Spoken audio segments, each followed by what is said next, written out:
In other news, China is preparing for a war in the high seas. How else will you explain the PLA's latest war game? It is taking modern-day warfare a notch up. China is testing the role of space weapons in a world war being fought in the sea. Let me break it down for you. Especially the Chinese simulation. There is an American aircraft carrier group in the high seas. There are fighter jets aboard the warship. There are other escort ships nearby.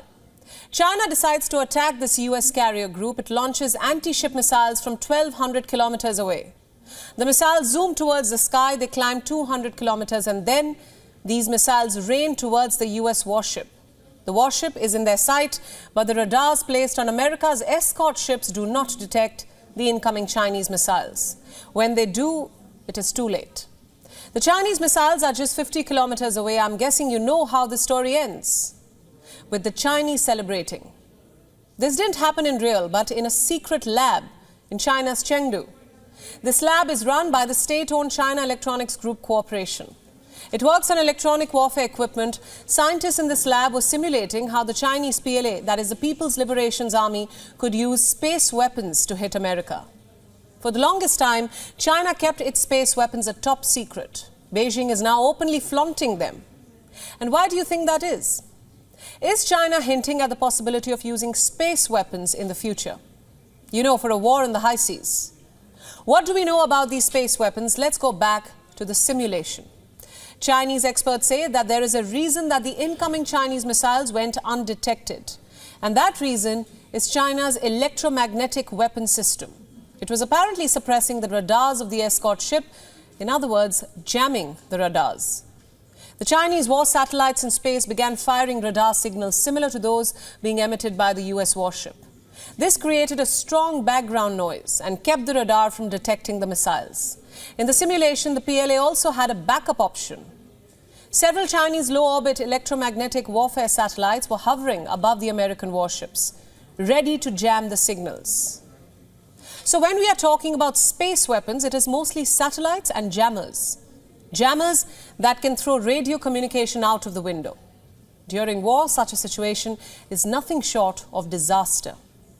The team working on the simulation highlighted the advantages of using space-based weapons. 1. They operate beyond national boundaries. 2. They can be swiftly mobilized. 3.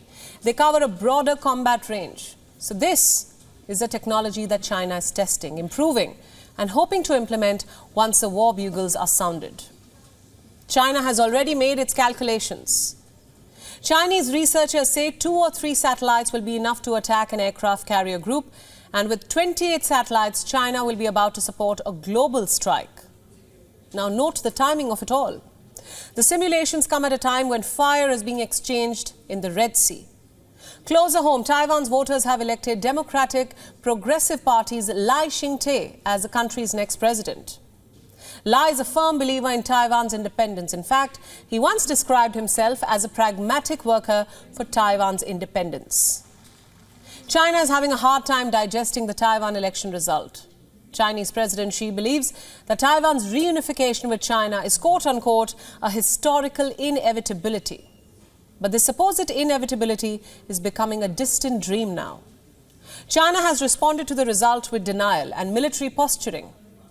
Last week, at least 18 Chinese Air Force planes were spotted around Taiwan.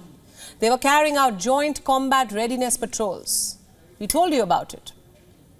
Also, how China tried hard to influence the election, sway it in Beijing's favor.